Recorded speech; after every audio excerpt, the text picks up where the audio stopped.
Bien, c'est une sirate du Chelek Gimel. En fait, il y a plusieurs petites sirotes. En fonction du temps, on verra, peut-être on pourra les faire toutes les trois en même temps, peut-être que deux. On verra en fonction du temps. Yaakov Avinu Nikra Bachur Shebeavot. Yaakov Avinu est appelé l'élu des patriarches. Achad Hashlemuyot Shel Yaakov Avinu Legabe Avot Avraham Yitzhak. Quelle est la supériorité, si l'on peut dire? Ici, ce n'est pas réellement le terme supériorité, mais quel est le point de perfection qu'on trouve chez Yaakov face à Avraham et Yitzhak? Cela s'exprime dans ce sens. Avraham Yatsa Mimenu Ishmael, et Yitzhak Mimenu Esav. Bon, a priori, pour l'instant connu. Donc, de Avraham est sorti Ishmael, et de Yitzhak est sorti Esav. Aïnou Shemadregot Akdusha Shelahem. C'est-à-dire que leur degré de sainteté, leur niveau tout à fait grandiose d'Abraham et d'Yitzhak, malheureusement, il n'a pas atteint, il n'a pas touché jusqu'à leur descendance. Quand on dit Yatsam Imenu est sorti de lui, ça veut dire aussi qu'il est sorti du chemin d'Abraham ou de Yitzhak. Ishmael et Esav, Yatsou, Meshachut Shelem, d'Avraham Yitzhak. On voit bien que même si Ishmael a fait tchouva à la fin de sa vie, malgré tout, on voit que ce n'est pas de lui qui bé Yitzhak qui carré le Chazar. La descendance d'Avraham passe exclusivement par Yitzhak. Mais chez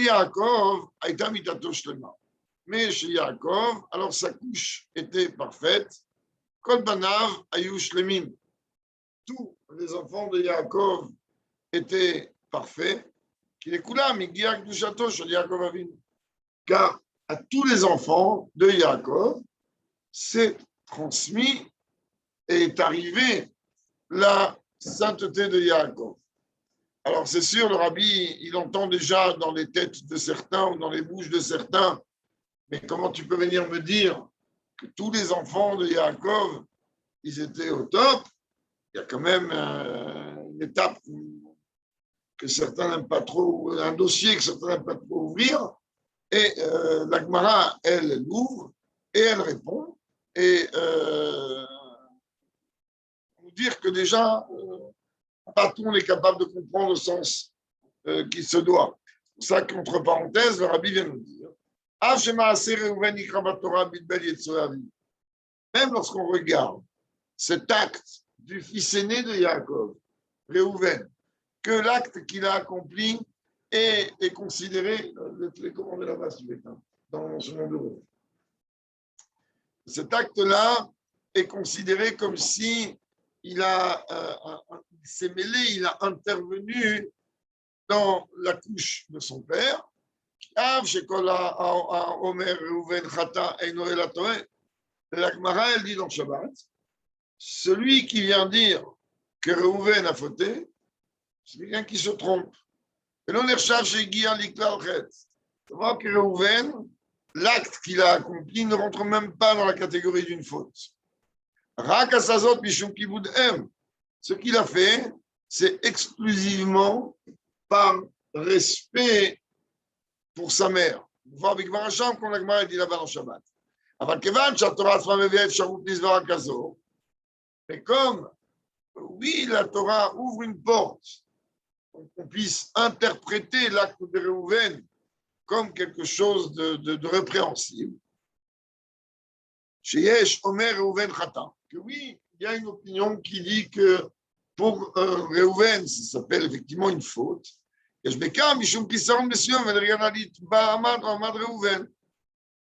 sait très bien que le terme chet en hébreu qu'on traduit par faute, ça dérive du langage chisaron, qui veut dire manque. C'est-à-dire qu'il y a une différence entre une perte et un manque à gagner. Donc il y a en fait une différence entre une avéra ou un chet. Alors le rabbi dit ici, même l'opinion de la Torah, puisqu'il y a oui une opinion qui nous laisse penser que Réhouven a commis une faute, On dit tout simplement pour le niveau grandiose que représente Réhouven, c'est un manque. Comme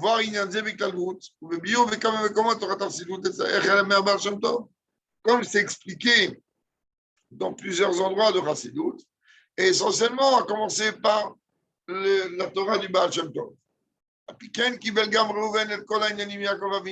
Et donc par rapport à ça, on comprend que Réhouven, lui, il est le fils aîné. Et donc il a automatiquement, lui, reçu tout de son père. Encore plus que ses frères, puisqu'il est le fils aîné.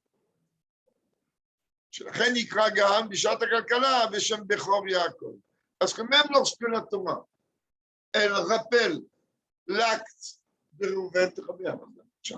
Réhouven, alors elle continue à l'appeler Bechor Yaakov.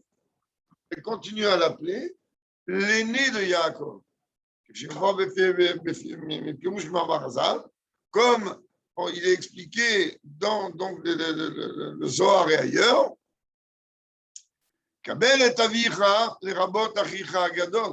c'est-à-dire que le frère aîné, il n'a pas un statut seulement du grand frère. C'est très très bien que Kabed et Avicha et Imerazir du et qui est rajouté, un yan que je pense tout le monde a déjà entendu parler, Rachider le rapporte, et bien ça veut dire qu'on se doit du respect du frère aîné comme celui des parents. C'est-à-dire que le frère aîné, il a le mérite d'un respect tout à fait particulier. Ça veut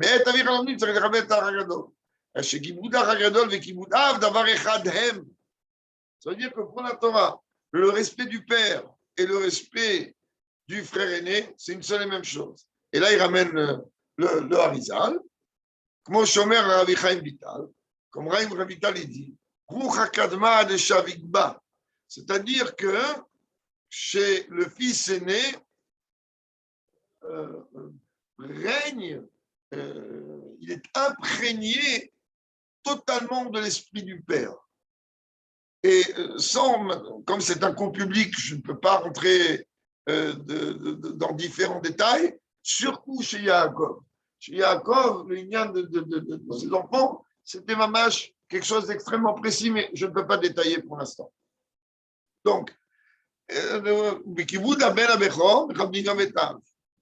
et donc, lorsque on respecte le frère aîné, eh ben, on respecte le père.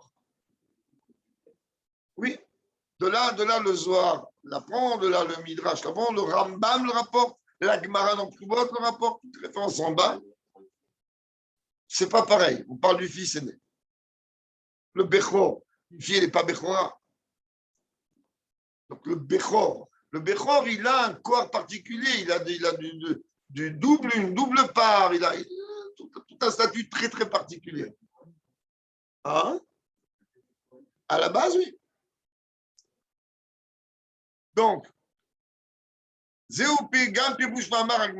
donc c'est aussi ce que la Gemara dans Bava Metzia, elle dit.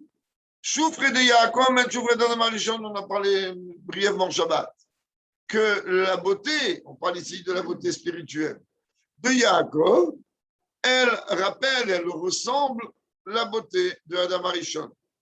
C'est-à-dire, Adam Arishon, Kalal Bekirbot, Kanshamot, Asaf Koladorot. Ce que tout le monde sait déjà, Avraham Arishon était une Neshama Klalit. À partir de là, il englobait en lui toutes les Neshamot de toutes les générations.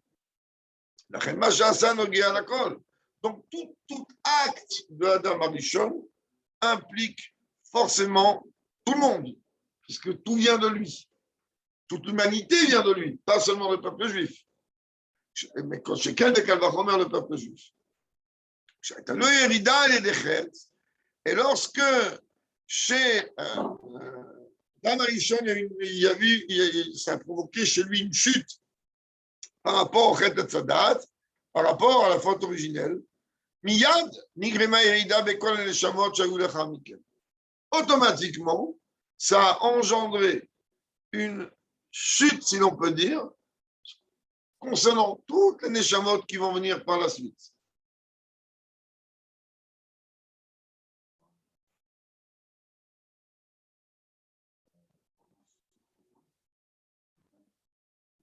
Il n'a pas été le Krama, il sert avec le truc, mais c'est quoi cette histoire?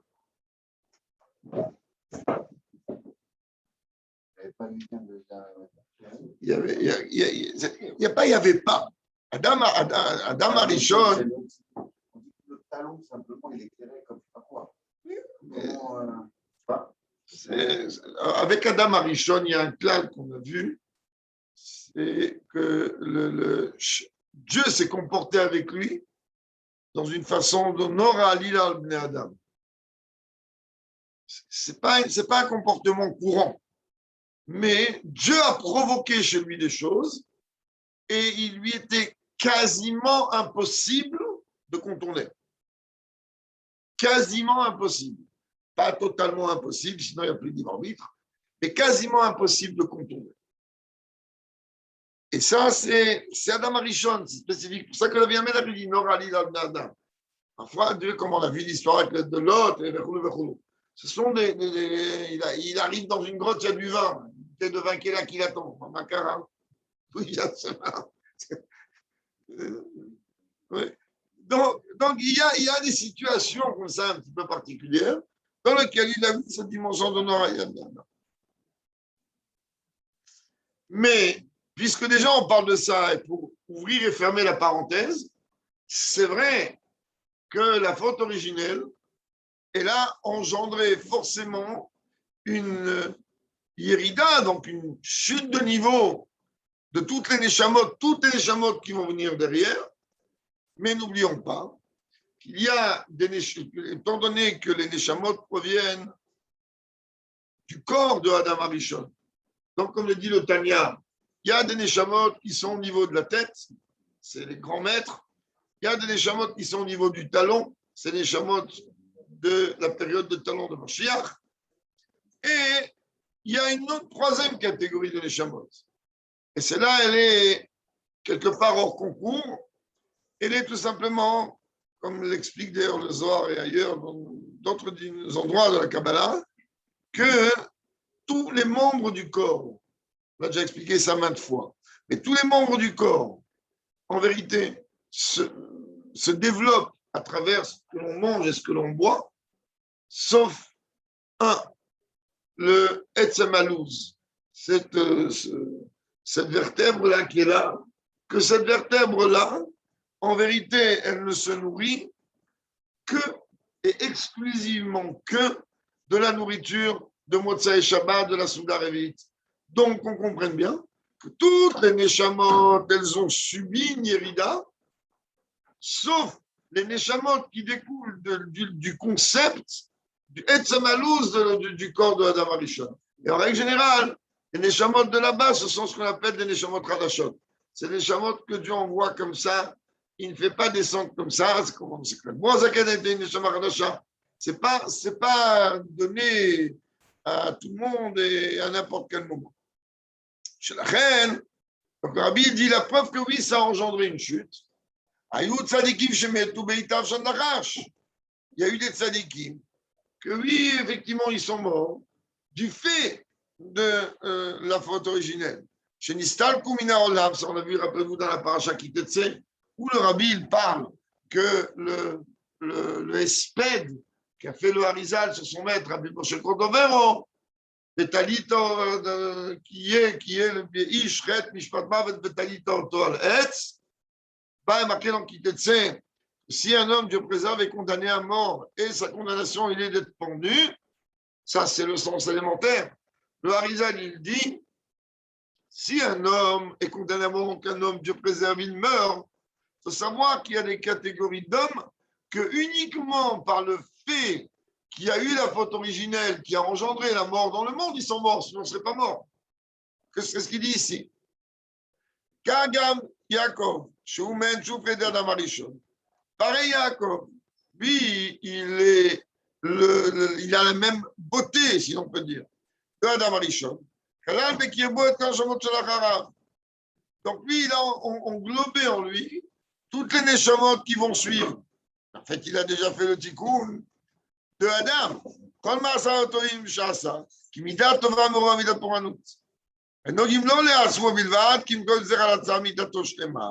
Donc on voit que Yaakov, en vérité, étant donné que lui, il a fait la réparation, le tikkun, si on peut dire, de Adam Arishon, il a, il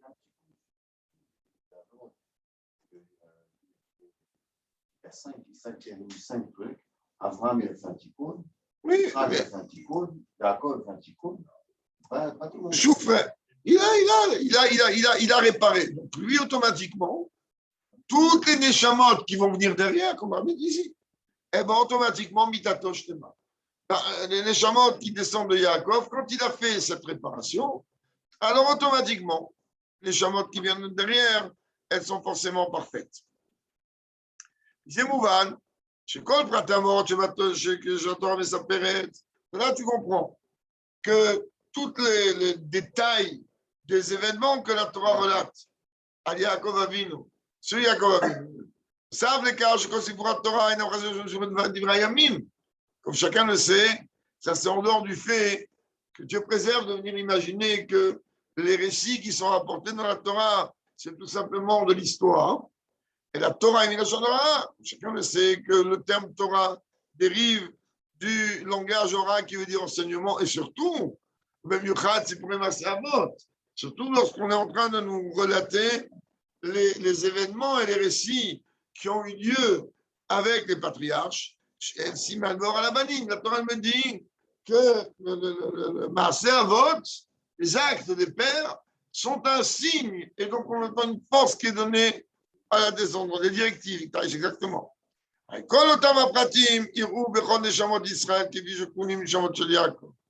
vérité, tous ces détails-là que nous voit, ils étaient déjà englobés dans la neshama de Yaakov Avinu.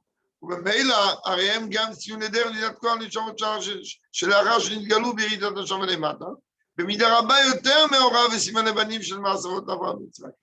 Donc, automatiquement, tout ce que Yaakov peut générer, il génère une force particulière et un signe particulier, des directives particulières, beaucoup plus importantes et beaucoup plus élevées, si l'on peut dire quelque part, que Abraham et Yitzhak. עכשיו ויצא מספר את התורה, שיעקב עלה מארץ ישראל, באר שבע לחרן.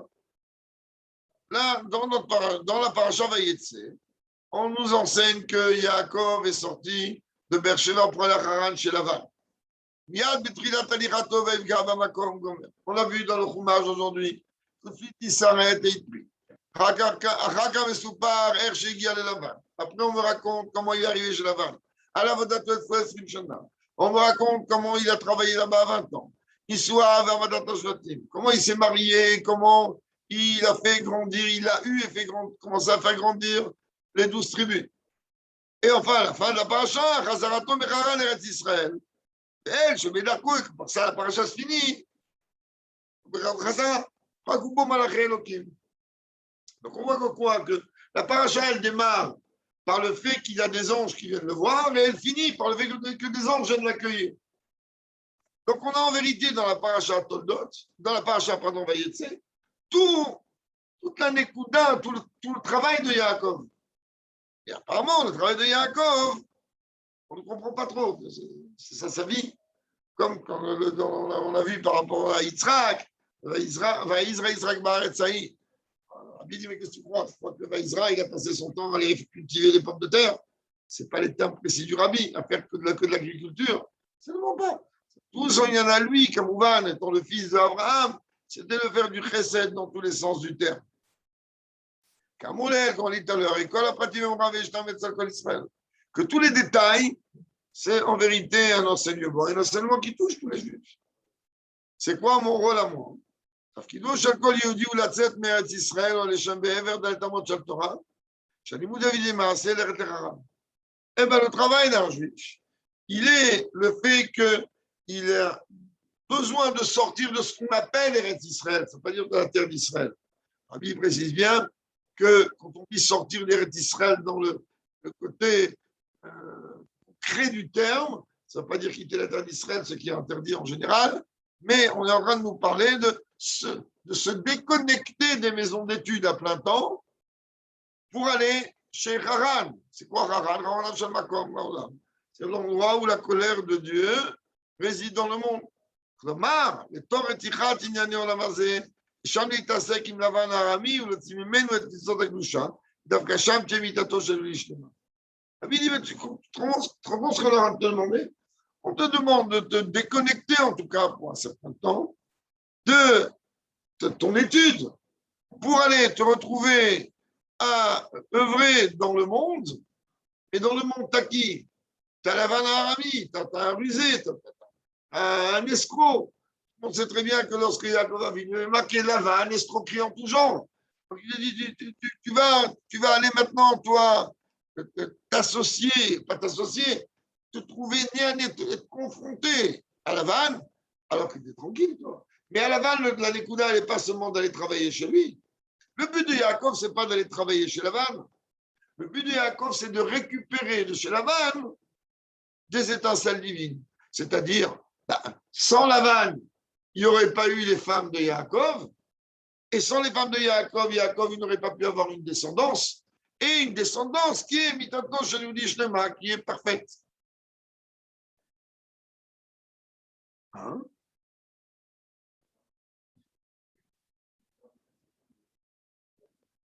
Pourquoi son but était de faire du chesed? Non, je parlais d'Yitzhak, je ne l'ai pas dit. Et donc, lorsqu'un homme il se comporte de la sorte, il comprend. À la base, on est en train de te dire que tu vas te déconnecter de ton étude pour aller rentrer dans un monde qui est problématique. Et automatiquement, tu vas te dire, mais pour moi, c'est une chute. Alors, Rabbi te dit, tu vois bien qu'en vérité, ce n'est pas du tout une chute. Ce n'est pas véritablement une chute. Au contraire, il frotte, Aïch, Meod. Yaakov, il a prospéré d'une façon gigantesque. Aussi bien matériellement que spirituellement. Chez Shavar Israël, qui ne sera pas souple. Après, quand il revient en Eretz, là, les anges, ils viennent le recevoir. Comme on l'a déjà expliqué maintes fois, je suis en plein chiot. Comme on l'a expliqué maintes fois, je suis en plein chiot. Comme on a expliqué maintes fois que lorsque Yaakov est descendu d'Israël vers Haran, alors il a vu les anges qui montaient, mais là, c'est des machanaïm, c'est-à-dire qu'au retour, c'est des campements gigantesques d'anges. C'est-à-dire qu'en vérité, ce qui aurait pu être apparemment une chute, quelque chose de totalement négatif, il a réussi son travail. Et dans ce cas-là, et ce n'était pas un travail simple, parce que qu'on comprenne bien, peut-être Rabbi va parler de ça, je ne me souviens pas exactement, mais comprenne bien que Lavan, il va lui dire à Banim Banaï, à Banan Bataï. Il dit, attends, mais c'est à moi ces enfants-là. C'est-à-dire que Lavan, jusqu'au bout, il a voulu pourrir, comme on le dit dans la Haggadah. Et Lavan, Bikesh la Akor et Takol. Lavan, il a voulu tout enlever, tout déraciner. Et bon, Hachem, Yaakov, il a réussi.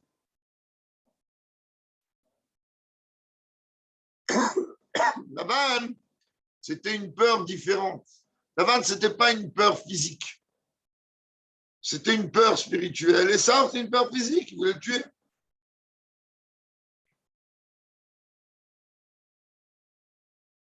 Je mets Daïk de Zohar. Comme d'ailleurs le Zohar vient préciser.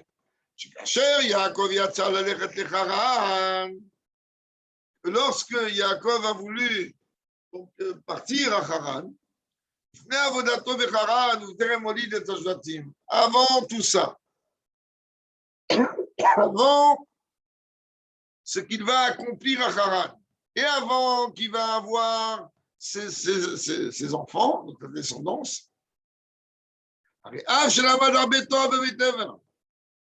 Même qu'il a étudié beaucoup de Torah. C'était 14 ans à étudier. On a vu que ces 14 ans, Rachid, il tartine. Ces 14 ans-là, ils n'ont pas été décomptés dans la vie Bichlal de Yaakov. Il rapporte tout un calcul gigantesque par rapport à ça. Alors, il aurait pu se dire, moi je suis un grand lambda. Je suis rien de merveilleux. Qu'est-ce qu'il fait quand même? C'est quoi Makom? Makom, c'est Dieu, on le sait. Ça veut dire qu'il va rechercher encore un dévoilement de Dieu. Et encore, lorsqu'il s'arrête, bien que la Gemara là-bas dans Brachot, elle dit qu'il a institué la Tfila de Harvit, et d'ailleurs, tout un débat là-bas, on est en train de se demander, est-ce que les Tfilotes, elles sont en vérité accomplies aujourd'hui? Et je vais faire la parenthèse, parce que c'est une des sirotes que j'ai pensé faire ce soir éventuellement, qui est une sirah à part entière.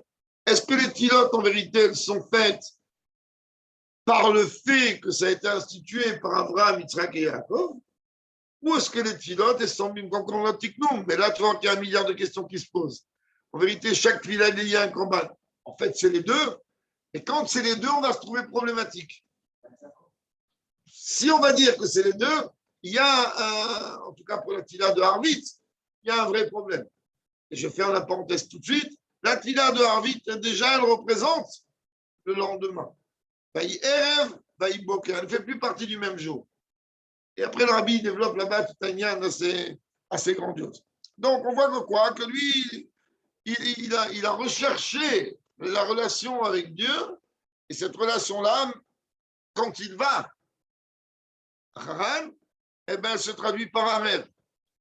Le rabbi regarde bien. Après qu'il a été à Haran, et qu'il a accompli sa mission. Avacham, il a travaillé là-bas. Nissa, Vechazar, Imajvatim, il s'est marié, il est revenu avec les 12 tribus. C'est marqué là-bas que les anges de Dieu l'ont rencontré.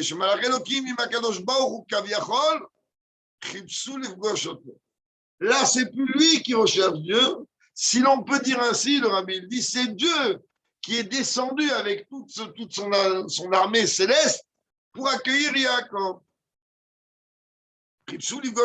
Ça faisait plus que ça. Elle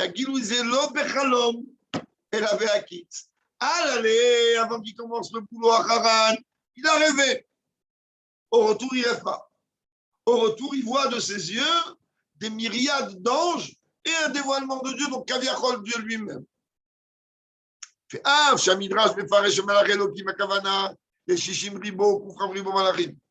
Le Midrash dit, tu sais qui c'est Malach Elohim? C'est 600 000 malachim ou 1 million 200 000 malachim qui sont venus.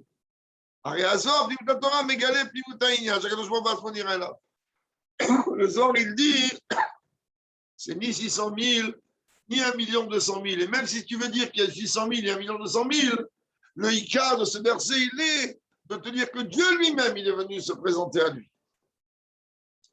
Eh ben, le rabbi dit, étant donné que la Torah, comme on vient de le voir et de le revoir, n'est pas un petit livre d'histoire, mais un enseignement pour chacun d'entre nous. Car vous les gardez quoi les rames d'Israël? C'est pareil lorsqu'on est en train de parler de chaque juif. Cause va Israël. Tout le temps, lui, il se trouve en terre d'Israël, c'est-à-dire dans sa yeshiva ou dans son kollel ou ailleurs. Mais sous garde, totalement enfermé dans sa doucha, et que comme un bon juif, entre guillemets, il pense qu'à lui. Il peut être un homme comme il n'y a pas plus grand. Il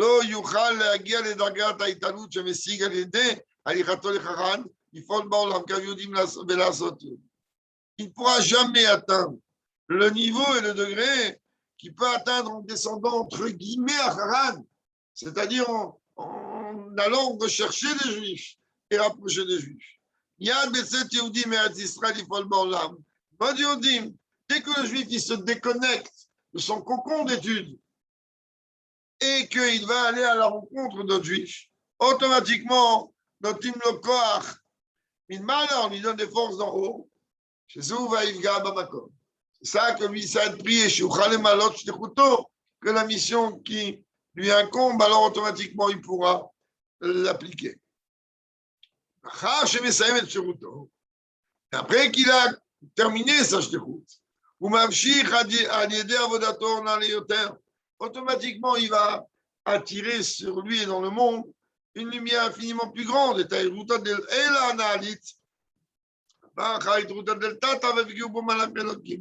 Donc, il va attirer en vérité des dimensions extrêmement hautes. Et ces dimensions extrêmement hautes, elles sont attirées parce qu'elles ont été d'abord et avant tout provoquées par le travail du juif lui-même. Zoï Hora'a, oui, ça, c'est l'enseignement du contenu global de la paracha.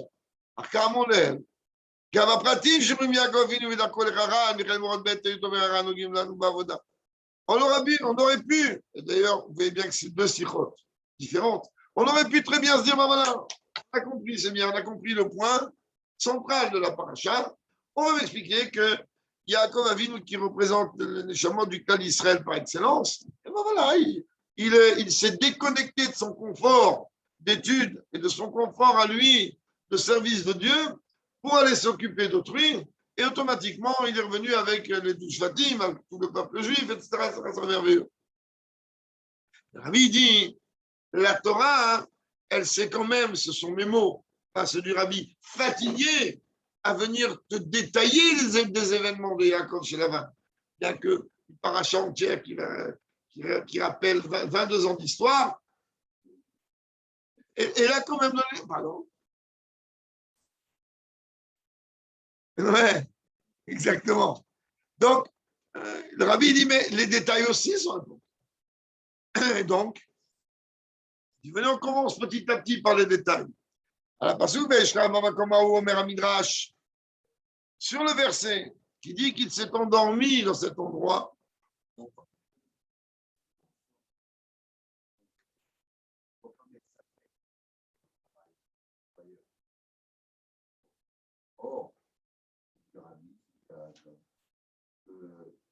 Au Beth il est resté 14 ans, on va dire, parce qu'il n'a pas dormi pour étudier la Torah.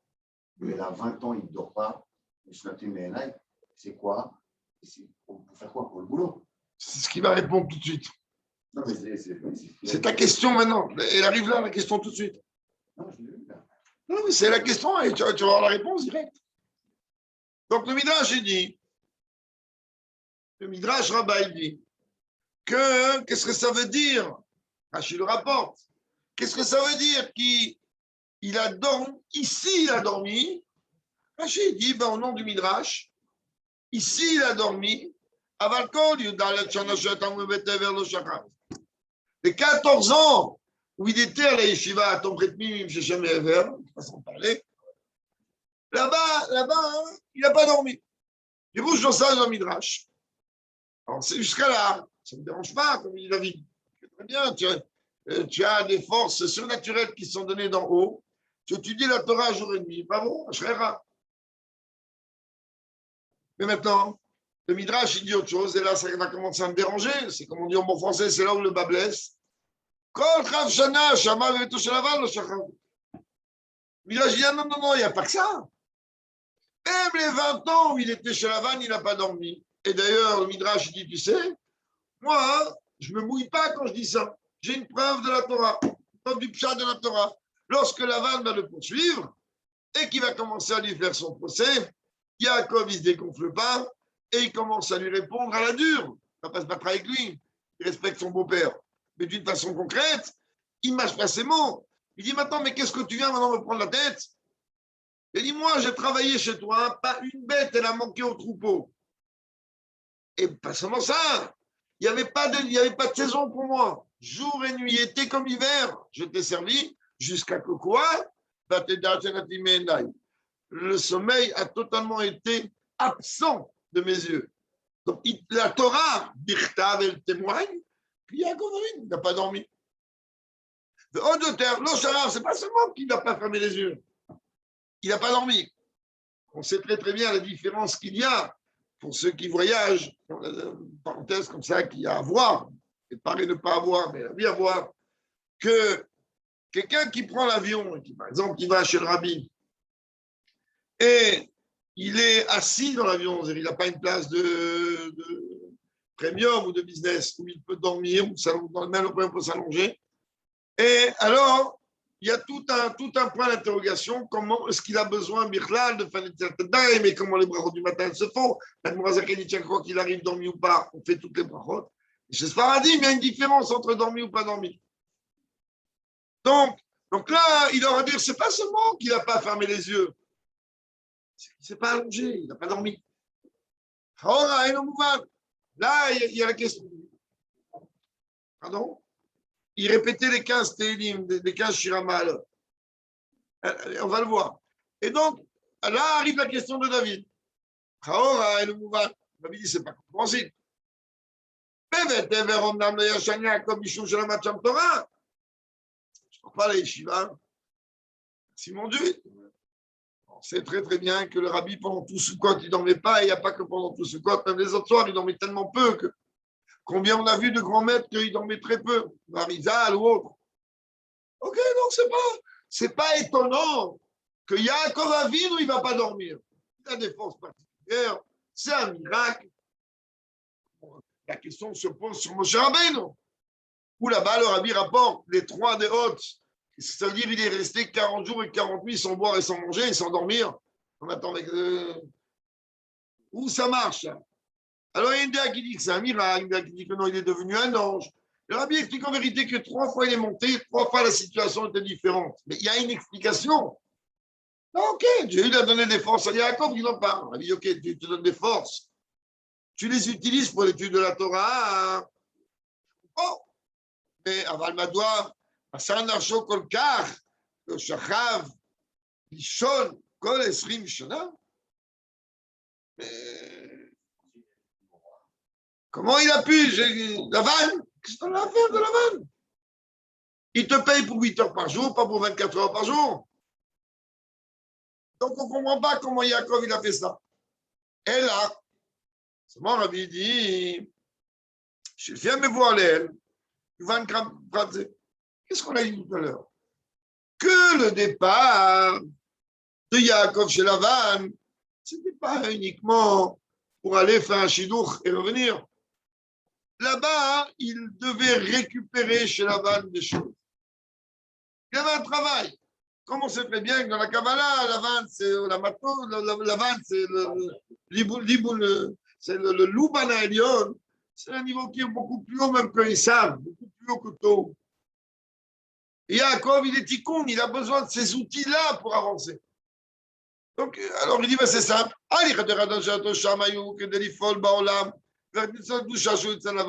Lavan, il a des étincelles, donc des outils que Yaakov, il a besoin de récupérer.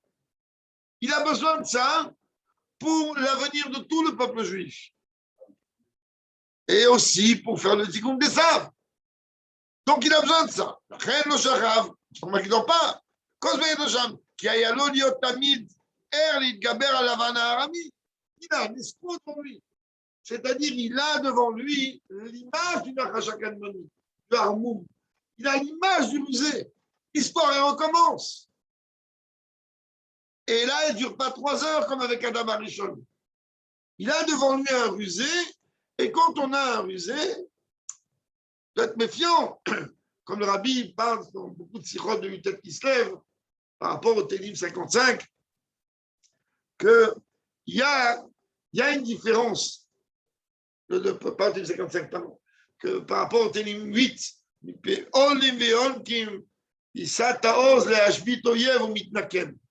c'est lié avec Utet qui se lève. Là, le verset de David Amer, il en Télim, de la bouche des enfants et des nourrissons qui a fondé ta force, afin d'anéantir l'ennemi et le vengeur. Il demande c'est quoi la différence entre un ennemi et un vengeur? Les deux, c'est des ennemis. Il ne dit pas du tout. l'ennemi, tu sais qui c'est ton ennemi, donc automatiquement, dès que tu vas voir qu'il commence à se réveiller un peu, tu vas t'occuper de lui.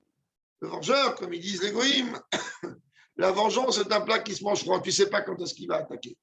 Quand tu ne sais pas quand est-ce qu'il va attaquer, à 24 heures sur 24, tu es sur tes gardes. Comme la Mishnah me dit, fais tchouva un jour avant ta mort. Je ne sais pas quand je vais mourir. Ok, alors fais tchouva tous les jours. Il n'y a pas de souci. Donc, le Rabbi dit comprend que Yaakov, chez Lavan, ben, il doit être sur ses gardes 24 heures sur 24, car il a la ruse par excellence et l'escroquerie par excellence en face de lui. Et ce rusé, cet escroc, il détient des valeurs qui appartiennent au peuple juif et qu'il faut qu'il récupère. Donc, il ne va pas dormir. Il ne va pas dormir. Le Diotamid, l'Itgaber à la Vanarami. J'ai tagué la Vodatabouch de la Gavine. La Vanarami dit, mais même pas en rêve. Je vais te laisser récupérer ces outils-là. Je ne laisserai pas.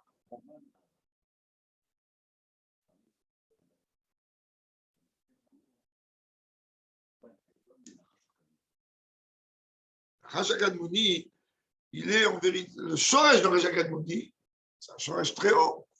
Le Shoresh du Yetzirah, c'est le plus grand des Malachim qu'on a vu déjà maintes fois. Son Shoresh, il est très haut. Ah, maintenant, dans la mission que Dieu lui a donnée, en général, on ne donne pas des grandes missions aux petits soldats. Surtout quand on parle des missions d'espionnage ou des missions comme il fait le Rachakad Mouni, il se déguise.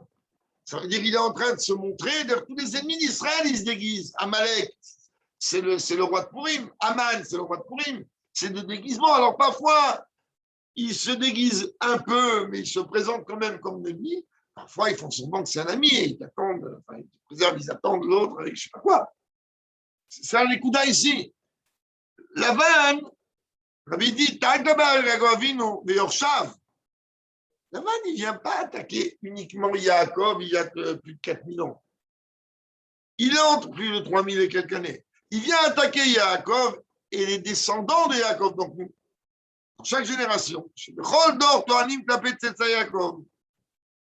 Là, le Rabbi, il va.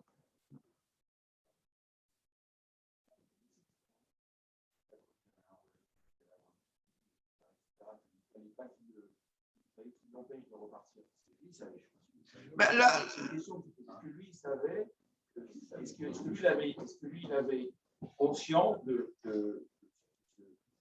ce jeu-là entre Yaakov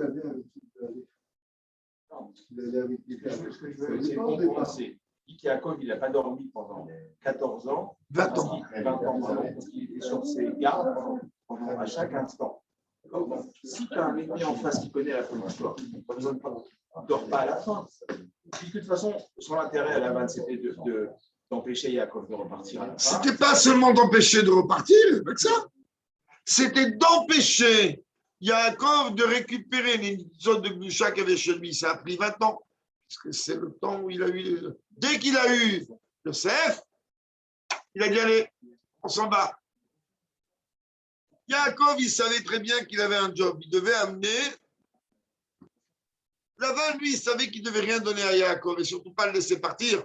Car Lavan, lui, n'avait pas de garçon. Il avait des filles. Vous savez, dit Rachid, c'est qu'il a, quand on a des hommes à la maison, on n'envoie pas la petite Rachel pour aller puiser le puits, pour aller garder les moutons. On envoie les hommes.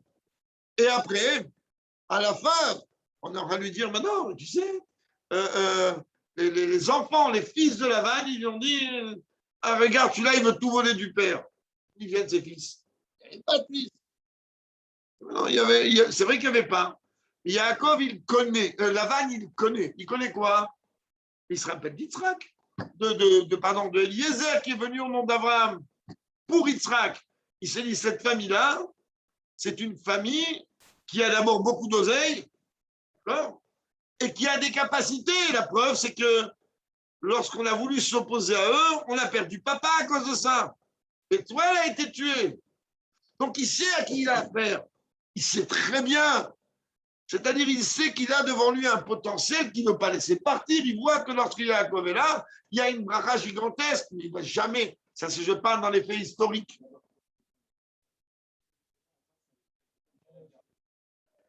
Mais il a affaire quand même à un voyant. D'ailleurs, il lui dit, et ça on a étudié dans le... Mais il n'avait pas peur de mourir. C'était pas ça son truc. Il a une mission. Il veut... On te donne une mission. On te dit, regarde, tu as 20 pièces à aller récupérer dans un endroit. Tant que tu ne les as pas récupérées, tu vas bouger là-bas. Tu vas les récupérer. Et tu sais ce que tu as peur. Tu as peur que là où tu vas, ben on va déplacer les pions et les pièces, ne pas te donner la possibilité de les récupérer. Toi, tu sais que tant que tu ne les as pas récupérés, tu ne bouges pas. Mais tu ne veux pas rester en dehors d'Israël. Tu veux retourner à Beersheba. Tu n'as pas envie de rester à Haran. Ok, d'accord, tu as une mission à faire, mais tu veux retourner à la yeshiva à étudier. C'est bien de mettre des tefilines à des juifs dans la rue. C'est bien de donner mais à un moment, tu dis, ok, mais moi aussi, moi aussi, je ne veux pas soir étudier. Mais je sais que j'ai un quota de travail extérieur à faire. Alors, plus vite je vais le faire, et plus vite je vais pouvoir retourner à mon étude.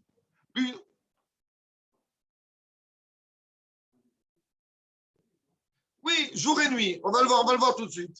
On va le voir tout de suite, qu'est-ce qu'il faisait. Je vais laisser le rabbi parler. Mais comprends, le rabbi, il dit que le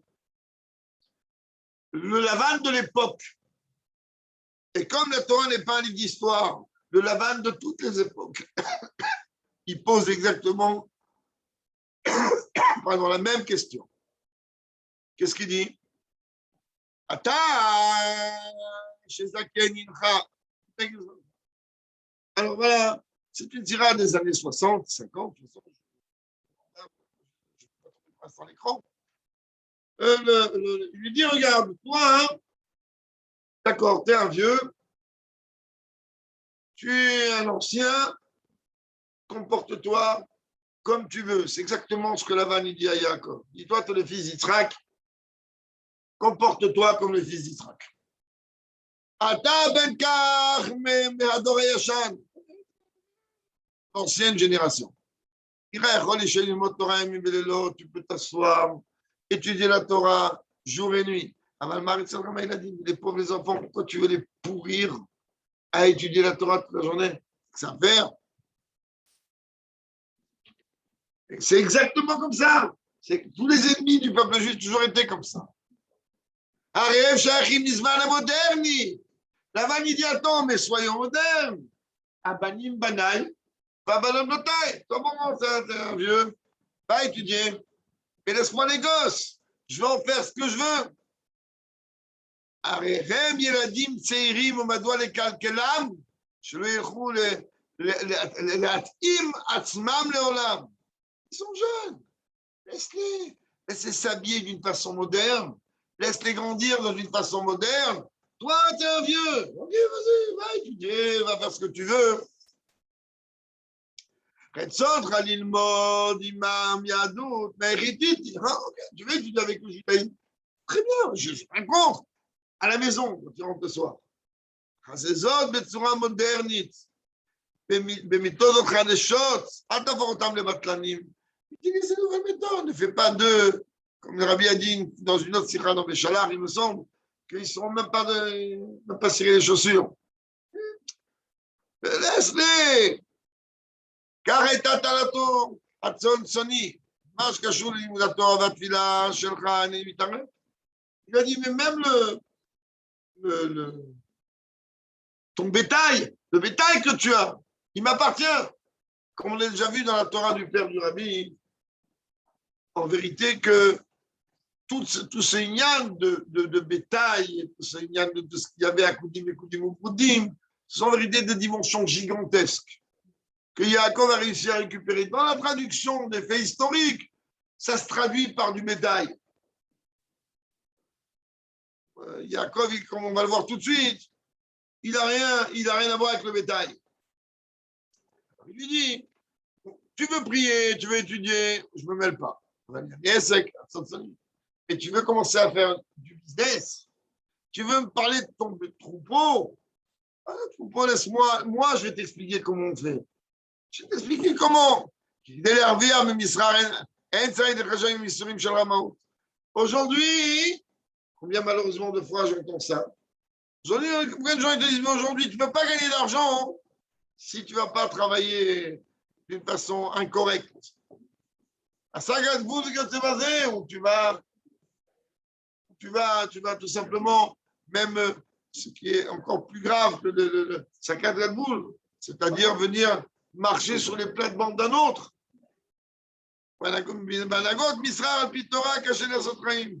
Lavan, il te dit, tu ne peux pas faire un business et tu ne peux pas, en vérité, si tu veux faire un business d'après la Torah, ben, tu vas aller nulle part.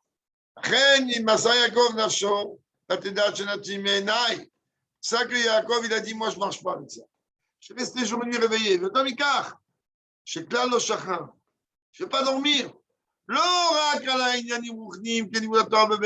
Pas seulement pour l'étude de la Torah, comme il faisait dans la maison, dans la yeshiva. Et la gamme, et même sur les arguments que Lavan vient lui dire, l'éducation des enfants, arrête de les pourrir à étudier la Torah. Le business, arrête de vouloir marcher avec les règles de la Torah.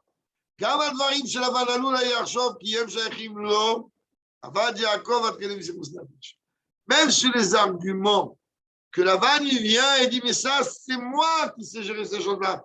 Toi, le rabbin reste dans ta choule, va étudier, laisse-moi le reste gérer. Et Yaakov, il a dit, ça ne marche pas comme ça. Shamar, il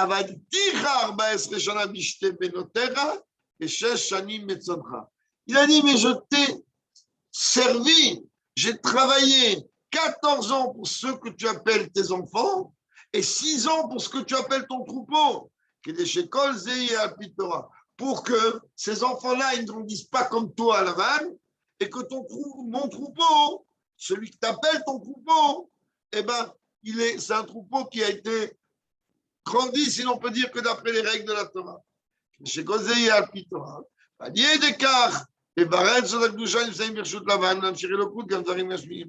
Et par cela, c'est ce qui va faire en sorte que à Yaakov de récupérer les étincelles divines qu'il y a chez Lavan. Et là, le rabbi va répondre à votre question. Il dit, quand on continue dans le Midrash, alors le Midrash pose la question, il dit d'accord, il ne dort pas. Il fait quoi? Il étudie quoi? Yaakov, Baya Omer, ce qu'il disait pendant qu'il ne dormait pas. Et Shivaza Midrash, le Midrash dit, Teidvav Shiramalot, je vais séver Teilim. Les 15 Shiramalot, vous savez très bien que les Teilim, ce n'est pas que David. Il y a David, il y a Moshe, il y a les enfants de Korach, il y a Yaakov Avinu, il y a Asaph, il y a le Teilim, mais comme la majorité, c'est de David. Donc c'est rentré qu'on a inclus ça dans les psaumes de David. À la base, il dit le 15 Shiramalot. Et il dit, mais pourquoi? Où tu vois ça? Parce que Shiramalot, Yomarna Israël. Israël, Mashmalto, Israël, Avinu. Shiramalot qui dit quoi? Qui c'est Israël. C'est qui Israël? C'est le grand-père, c'est-à-dire Yaakov Avinu. Il y a un Osefet, je me midrash. Il y a une autre déa qui dit, ah non, il ne disait pas que les 15 Teilim.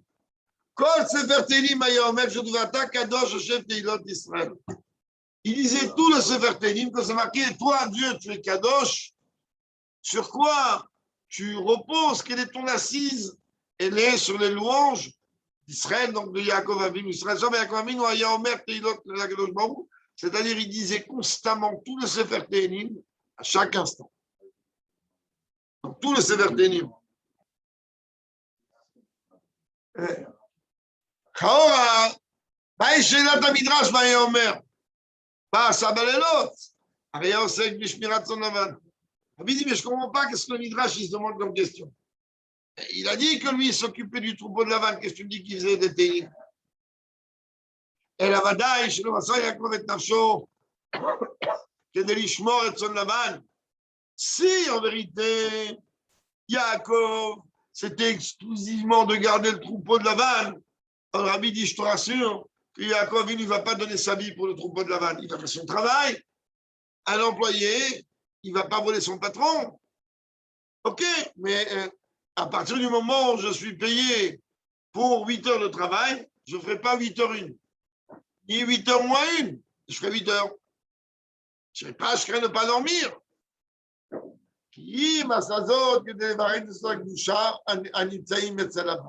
Mais Yaakov, qu'est-ce qu'il a fait? Eh bien, il a donné, c'est totalement donné pour pouvoir récupérer ces étincelles qui sont donc chez Lavan. Car sur la Midrash. C'est pour ça que le Midrash il dit, mais comment il a pu faire ça? Avec quelle force? Mais c'est Kochot Bitsa Avodat HaBerurim. שלא זו בלבד שהעניינים מלאכותיים של לבן הארמי לא פעלו בו ירידה אל הרבה, הוא העלה אותם מגושה. Mais comment il a fait pour ne pas s'assimiler à Lavan et tomber de niveau? Hein? Mais encore plus, qu'il a réussi à s'élever et à élever tout ce qui appartient à Lavan. זה משיח מדרש, אמר שיר המעלות, מאין יבוא עזרי, כי זה שיר המעלות, donc celui qui dit mon aide elle vient d'en haut, etc. הוא חש בקורות עצמו, אין אפשרות לפעול רק מאין, על ידי התבטלות גמורה יבוא עזרי. Il a compris que avec ses propres forces, alors il peut arriver qu'à un certain niveau,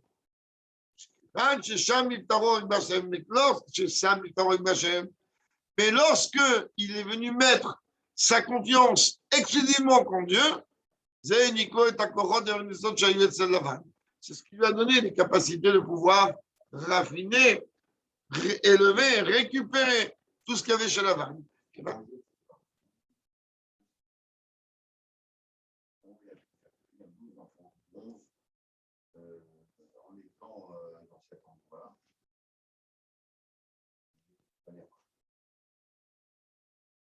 Parce que lui, on va dire, il a pris les forces, il va tenir. Et ses enfants, comment il les a élevés? C'est compliqué. Mais c'est ça le travail. C'est ça, Zatzlacha.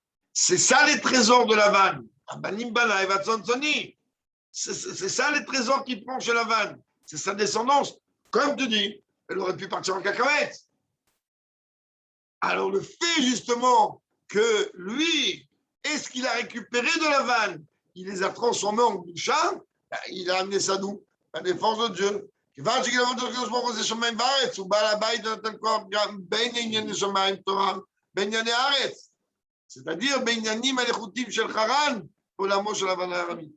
il dit, regarde, je me trouve chez Lavan, à Haran, et là-bas, mes enfants, ils sont éduqués comme il faut. Là-bas, moi, je ne bouge pas d'un millimètre. Et pas seulement que je ne bouge pas d'un millimètre, j'arrive à me trouver à une dimension beaucoup, beaucoup, beaucoup plus haute. C'est beau, à Sipou, pardon, quand on rentre dans les détails du récit de Yaakov Avinu, eh bien, il y a, comme on l'a dit et redit, un enseignement aussi pour nous.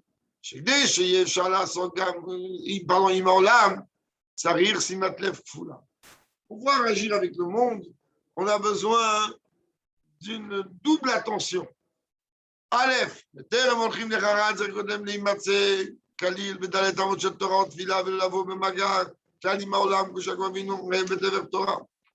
avant de commencer à aller avoir une relation avec le monde extérieur, il faut d'abord faire comme Yaakov. Assis-toi, étudie. Prends des forces, nourris-toi. Tu as déjà vu une réponse du rabbi et à plus d'un. Il y a une vidéo qui, je pense que tout le monde a vu.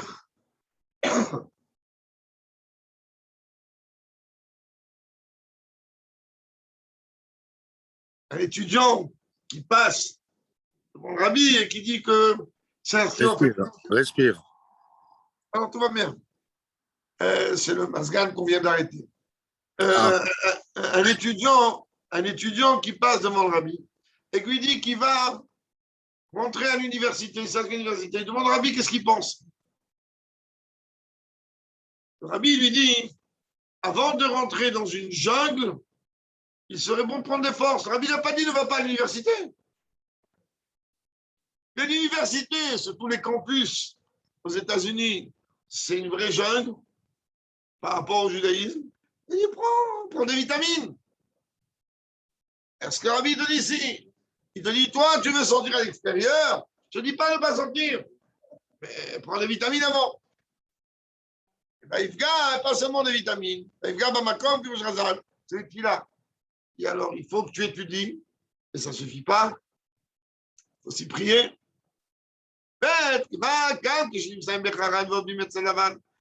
quand on se trouve à Haran, c'est-à-dire l'endroit où la colère de Dieu réside, et qu'on travaille chez Lavan, le plus grand escroc de la planète, il faut quand même être totalement imprégné du service de Dieu. Ou Amirat Teilim, quand c'est basé, dire des Teilim ou autre. Et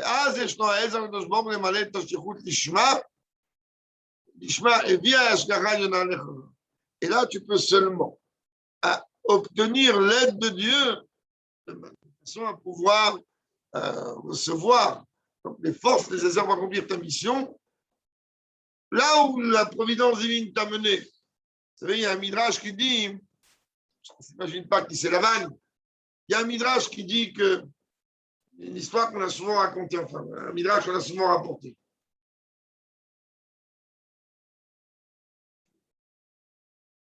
Il dit que, un Koubal, un tzaddik,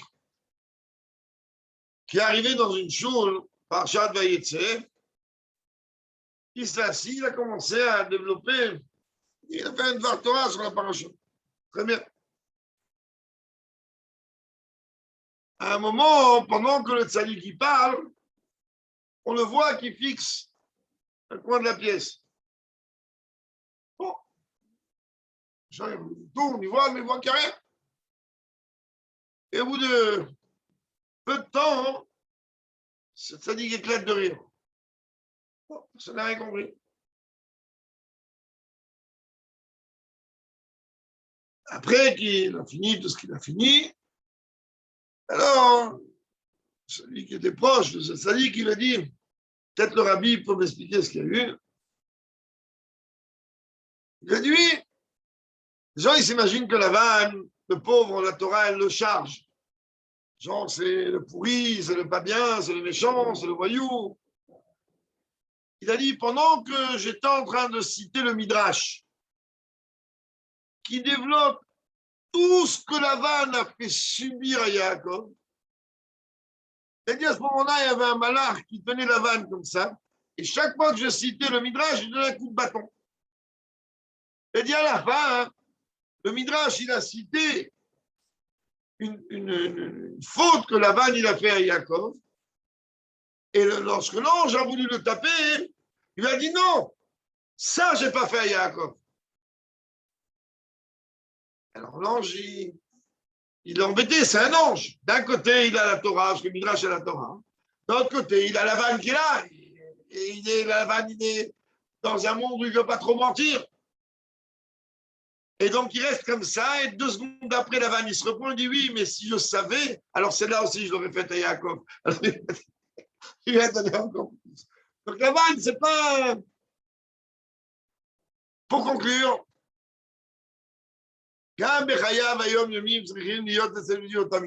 dans notre quotidien, alors il y a besoin que chez le juif qui ait toutes ces choses-là, déjà depuis le début du jour, et Sholer la Sakav, avant qu'il puisse aller au business, un juif, il se doit d'utiliser, de sanctifier son temps d'abord à la tfila, comme le Shulchan Aruch dit, Bet HaKnesset, Bet HaMedrash, après l'étude, comme j'allais lui dire, d'avoir l'Eid Palel, la tfila, il va aller sur Betorah. Shulchan Aruch clair. Shulchan Aruch, il dit, la Noazakan, il dit que tout de suite après la tfila, il faut t'asseoir et étudier. Donc à partir de là, tiens, les Français là, en plus, je n'ai pas menti. Il voit Ota Miyad Achar Tfila. Que je suis resté dans ma tête encore un peu.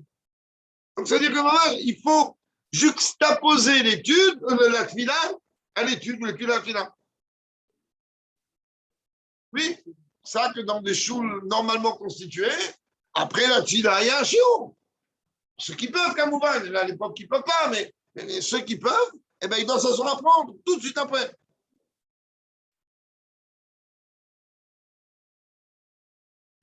que c'était seulement qu'après cela, chez où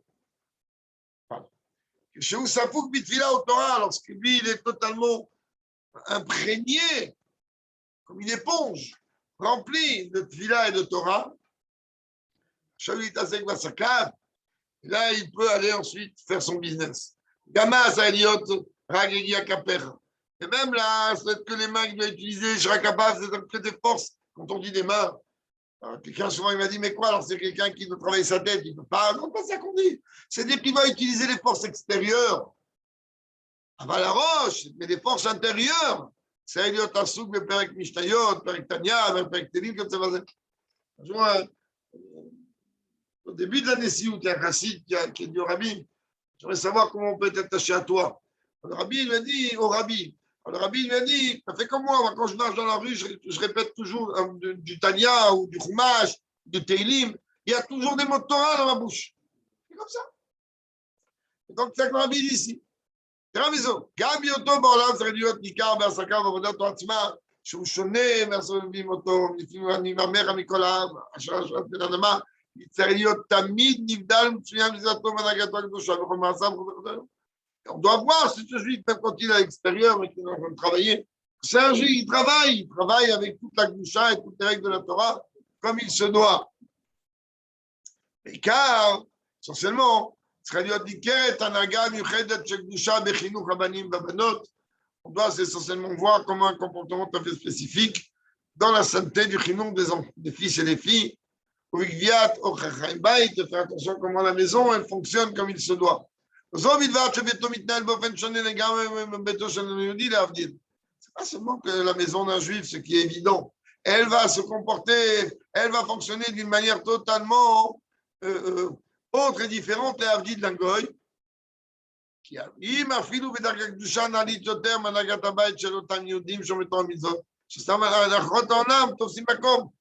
juste de faire attention, même de faire attention que sa maison elle va être comme il se doit, même au-dessus même de ces juifs pour qui Torah et Mitzvot c'est important.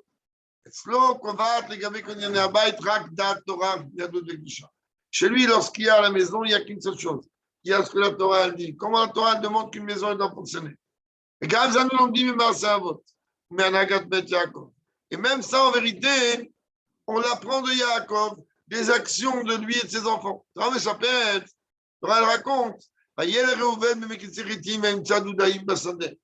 que Reuven, il est allé pendant le moment où on est en train de récolter, il a trouvé des doudaïm, Rachid dit c'est du yasmine, c'est du jasmin. Rachid, il a dit, tu prends ce jatim, את הקציר היה, ולא פשט ידו בגזל להביא חיטים וזורים, אלא דבר הפקר, שאין אדם מקפיד בו. Regarde comment Réhouven, il a fait attention, c'est le moment des récoltes. Dès qu'on parle des récoltes, c'est le rassemblement des récoltes, tu vas trouver plein d'endroits où tu peux prendre. Voler.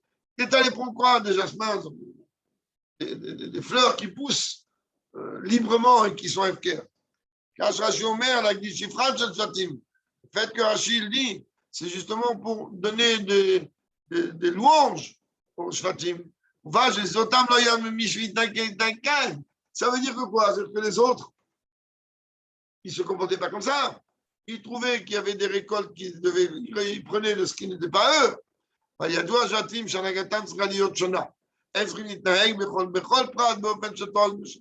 Shvatim, ils savaient que leur comportement doit être totalement différent. Ils devaient donc se comporter dans tous les détails, uniquement avec la Torah et la santé. Car Inig Yaakov Beveto, Sheveto Shonam Michel Koulam, Yaakov il a fait, Yaakov il a montré à ses enfants le chemin que la maison, elle doit être totalement différente de tout ce qu'il y a autour. Il faut arrêter d'aller suivant la mode, suivant l'esprit extérieur. Ça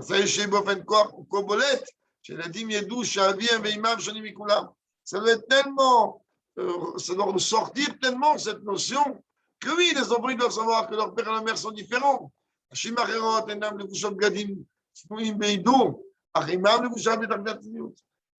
autres femmes, elles ont peut-être habillées avec certainement de sniout, mais il y a beaucoup de niveaux de hidurim. Le rabbi ne dit pas qu'elles ne sont pas habillées, pas de sniout. Jamais Tinout, mais pas avec autant de Hido.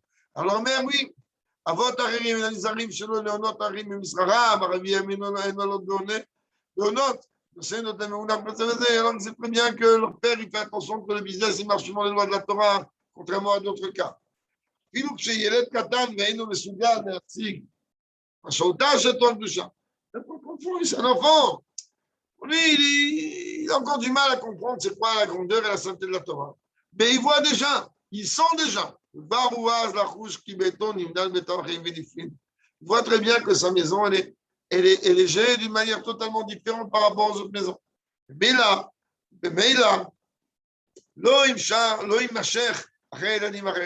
donc automatiquement, il ne va pas être entraîné par d'autres fréquentations. Et la drama, parce qu'il dira que les deux enfants ne se comportent pas comme il se doit. Et il va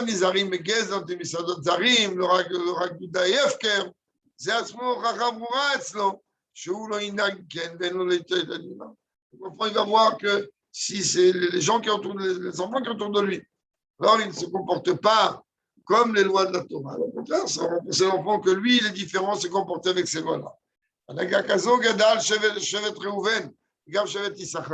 C'est avec un comportement comme ça qu'on grandit la tribu de Réhouven et de Issachar. On sait très bien que Issachar, il est né par le fait que Rachel elle a donné les Simanim, etc.